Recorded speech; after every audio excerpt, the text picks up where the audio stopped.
En una ocasión los apóstoles Pedro y Pablo tuvieron un altercado en la ciudad de Antioquía, ubicada en el territorio de la actual Turquía, ciudad en donde el apóstol Pablo llevaba ministrando ya algún tiempo. Al principio todo estaba bien, el apóstol Pedro había llegado de Jerusalén, se hallaba de visita en la ciudad y todos convivían armónicamente, pero luego la situación se complicó cuando llegaron a la ciudad otros ministros enviados desde la misma Jerusalén por el apóstol Santiago, el hermano de Jesús. El problema fue que estas comunidades de personas recién convertidas al cristianismo no se regían por las reglas cívicas, éticas e incluso dietéticas que eran importantes para los hebreos en ese tiempo, y esto se convirtió en un gran problema en estas comunidades recién formadas de cristianos. Jesús y los apóstoles fueron críticos hacia la corrupción de las autoridades hebreas de sus tiempos, pero tanto Jesús como los apóstoles jamás negaron su condición y su herencia de personas judías, mosaicas, tal vez debería decir, y continuaron siendo fieles a sus costumbres durante todas sus vidas. Respetaron y creyeron en la santidad de la ley de Moisés e instruyeron a las personas que bautizaban a vivir bajo las pautas éticas de la nación de David.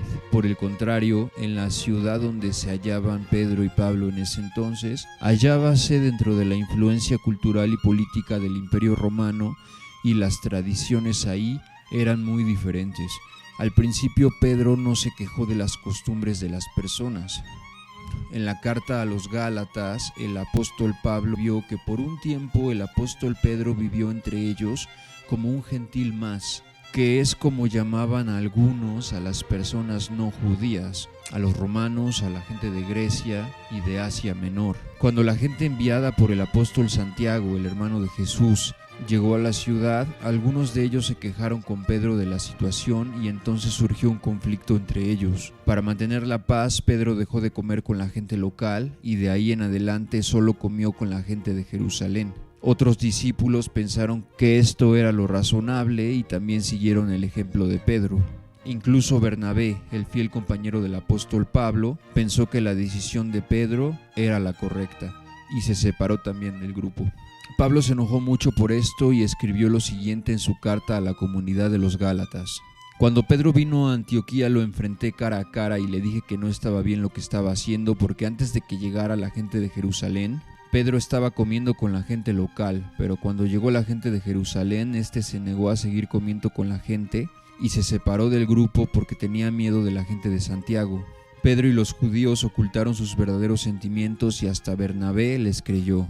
Y cuando yo mismo vi que se desviaban de la verdad del evangelio, le dije a Pedro delante de todos: si tú que eres judío vives como un gentil y no como un judío, ¿cómo puedes obligar a esos extranjeros que llamas gentiles a vivir como judíos? Gálatas 2, versículos del 11 al 14.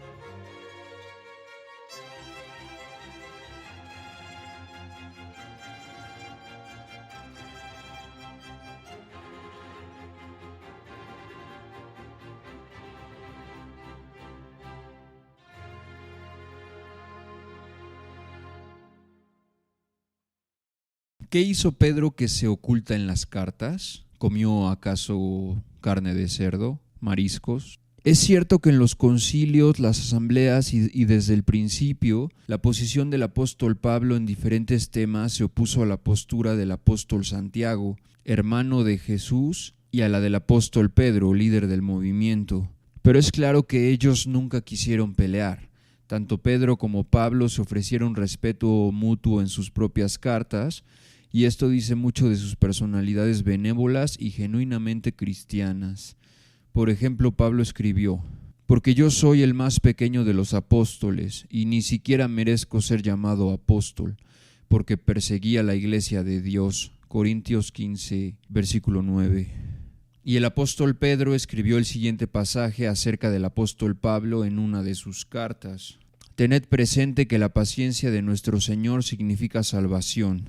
Así como también escribió nuestro querido hermano Pablo con la sabiduría que Dios le dio. De la misma manera escribe en sus cartas, hablando en ellas de estos asuntos. Sus cartas contienen algunas cosas que son difíciles de entender, que las personas ignorantes e inestables distorsionan. como lo hacen con el resto de las escrituras para su propia destrucción. Segunda carta de Pedro 3, versículos del 15 al 16. Sin embargo, en Antioquía, Pablo pensó que Pedro, al rechazar las costumbres de la gente, que se alejaba de lo que él consideraba el verdadero evangelio de Cristo. Y por su parte también Pedro, Santiago y los demás, después del incidente, pensaron que era Pablo quien se estaba alejando del evangelio y se preguntaron entre ellos si no era Pablo con sus vanguardias el que estaba enseñando incorrectamente el mensaje de Cristo. Para muchos es demasiado notable que Pablo de Tarso, un último apóstol autonombrado, aunque muy dedicado, un hombre reformado que había perseguido y reprimido violentamente al movimiento cristiano, primero como joven burócrata romano, que se creyese en derecho de reprender a Pedro, a quienes algunos llamaban el líder de aquella organización primitiva a la que ellos mismos llamaban la Iglesia. Pedro es a quien el movimiento es conferido simbólicamente por las ramas que fundó Constantino, y quizá por eso en ese momento y después de este incidente en Antioquía, muchos empiezan a dudar del apostolado de Pablo y dejan de seguirlo. Estamos hablando de los tiempos de la iglesia primitiva, apenas unos años después de la crucifixión. Nada de esto es en modo alguno una cuestión superficial. Pablo llevó el cristianismo a muchas ciudades de Grecia y Asia Menor. Fundó y apoyó de muchas maneras comunidades en Éfeso, Corintio, Filipos, Tesalónica y otras ciudades de la región. Predicó en la Roma misma y fue algo así como el fundador de un segundo cristianismo, quizá más relevante para la historia que otros personajes.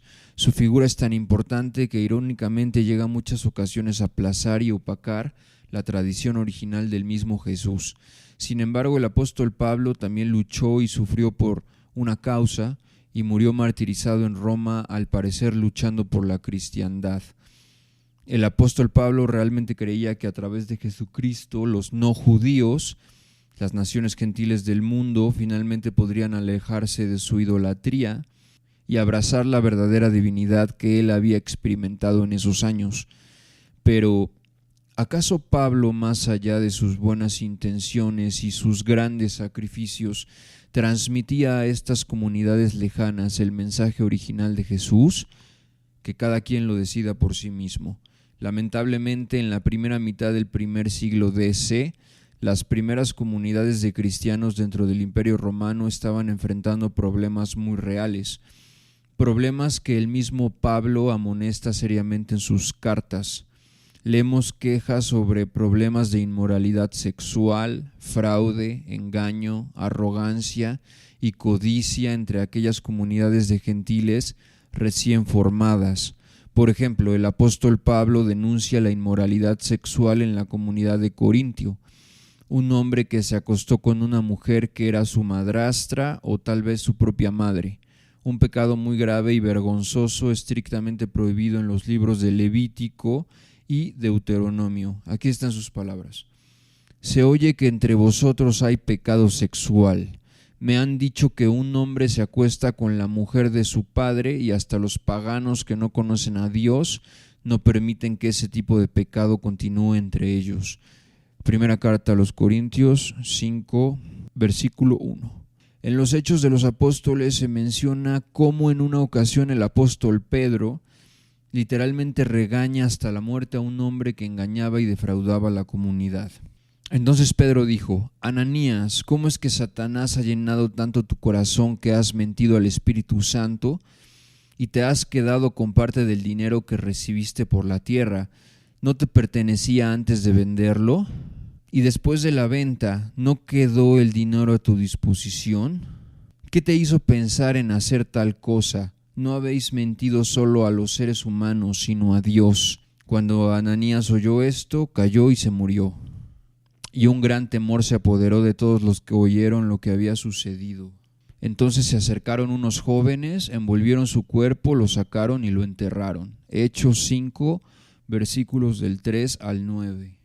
También denuncia el apóstol Pablo en otras comunidades la ignorancia de la gente y la arrogancia de sujetos que se consideraban a sí mismos como gente especial, en posesión de dones espirituales superiores, algo que Pablo condenó duramente, tal vez por ver en esto tempranos brotes del fanatismo venidero.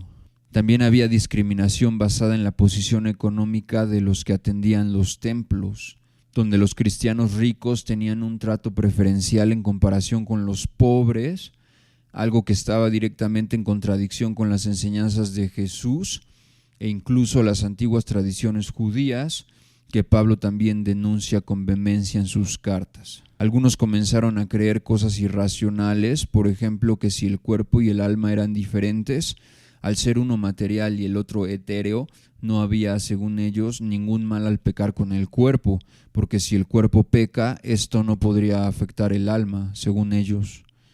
Y entre tanta confusión moral que había en estas comunidades de gentiles, que se llamaban cristianos, pero que no entendían a Cristo, en algún momento surgió una pregunta bastante importante y necesaria entre los líderes de esas primeras comunidades, y era si ante los insospechados giros que empezaba a adoptar el naciente cristianismo, sería necesario seguir practicando la ética de los judíos antes de convertirse en auténticos cristianos, aunque esto pareciera ilógico o irracional para los seguidores de Pablo. Está claro que tanto Pablo como el resto de los apóstoles querían ver crecer y expandirse las comunidades que se habían formado por la inercia del sacro evento que algunos de ellos habían presenciado, sobre todo Santiago y los hermanos que eran sacerdotes y Pedro, que era un pescador respetado, un evento por el que algunos de ellos morirían en Roma y lugares lejanos en un futuro cercano. Es claro que todos, incluyendo a Pablo, querían ayudar a las personas de todas las naciones a recibir su mensaje divino, pero algunos de los líderes, incluidos esos apóstoles originales, Santiago, Juan y Pedro, insistieron en la forzosa y urgente necesidad de prescribir primeramente la Torá antes de ser bautizados como cristianos, algo muy difícil de entender y de poner en práctica por la mayoría de los nuevos conversos en estas comunidades fuera de Judea, donde Pablo ministraba y desde donde era mandado junto a Bernabé a visitar en Judea a los apóstoles, como enviados de estas comunidades griegas, a tributar limosnas por la sabiduría, las bendiciones y hasta los regaños, aquellos que habían conocido a Jesús en persona, esto es, sus hermanos. En estas juntas y concilios, muchos proponían actualizar algunos aspectos de la antigua tradición, como por ejemplo la circuncisión, cuyo significado original se había perdido con el tiempo y era algo indeseable de poner en práctica para los griegos. Pero otros iban al extremo de querer deshacerse por completo de la ley de Moisés, argumentando que Jesús mismo había curado a los enfermos el sábado y se había opuesto a las autoridades hebreas en el templo de Jerusalén. Pero otros cristianos que aún eran judíos pensaban que tal vez abandonar la ley de Moisés no era una buena idea después de todo, pues aunque el mismo Jesús hubiese desdeñado ciertas tradiciones, abandonar la ley no era algo que él hubiese jamás recomendado.